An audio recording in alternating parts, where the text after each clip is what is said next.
Avangard Farg'ona tumanidagi eng qulay lokatsiyada joylashgan keng qamrovli o'quv dargohi.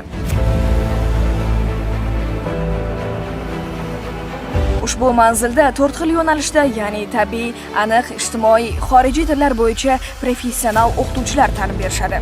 Bizning ta'lim dargohimizda 30 ga yaqin malakali o'qituvchilar ta'lim berib kelishadi. Har bir o'quvchiga alohida e'tibor qaratilgan holda kichik sinflardan boshlab ularning qobiliyatlari aniqlanadi va shu bo'yicha yo'nalishlarga taqsimlanadi. Maktabimizda kichkina sinflardan boshlab alohida e'tibor qaratilganligi uchun oliy ta'limga kirish natijalari anchayin yuqori. Umumiy holatda 200 dan ko'p o'quvchilar bizda tahsil olishmoqda. Asosiy 4 ta yo'nalishimiz bor. Aniq, tabiiy fanlar, ijtimoiy fanlar va xorijiy tillarga ixtisoslashtirilgan holatda maktabimizda ta'limlar berib kelinmoqda. Yuqori sinflarda asosan oliy ta'limga tayyorlash bo'yicha o'qitiladi.